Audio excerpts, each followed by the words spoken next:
सरकारच्या वर्षपूर्तीनंतर महायुतीच्या सर्व मंत्र्यांच्या कामाचं ऑडिट होणार।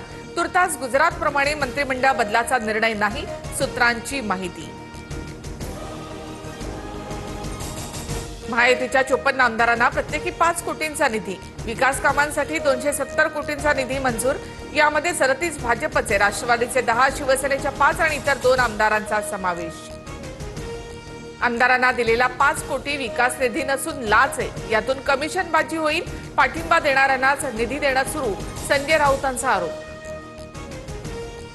उद्धव ठाकरे सीएम असताना भाजप आमदारांना दमडीचाही निधी नाही, निलंबन मानधन बंद करून लोकशाहीची हत्या करणाऱ्यांकडून नैतिकतेचा दाखला नको, नवनाथ बन यांचं राऊतांना प्रत्युत्तर।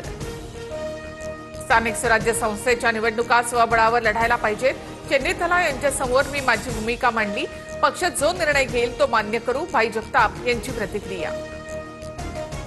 तुम्हाला ईडीची नोटीस आली का? मी मोदी भक्त म्हणणाऱ्या महेश कोठारेंना रमेश पाटलांचा phone, audio clip viral, Kothare मात्र वक्तव्यावर ठाम। ऍक्सिडेंट केसमध्ये अडकलेल्या सुनबाईंना कोठारे वाचवतायत। महेश कोठारेंनी पंतप्रधान मोदी आणि भाजपचं कौतुक केल्यानंतर किशोरी पेडणेकर यांचा निशाणा। मावळमध्ये राजकीय बदलाचे संकेत, आमदार सुनील शेळके आणि माजी राज्यमंत्री बाळा भेगडे कार्यक्रमात एकाच मंचावर। तुम्ही 1 हात पुढे केला तर मी 2 हात पुढे करेन, भेगडे यांचं विधान। अंबरनाथमध्ये हृदयविकाराच्या धक्क्यानं महिलेचा मृत्यू, वेळेवर रुग्णवाहिका न मिळाल्यामुळे महिलेचा मृत्यू झाल्याचा नातेवाईकांचा आरोप।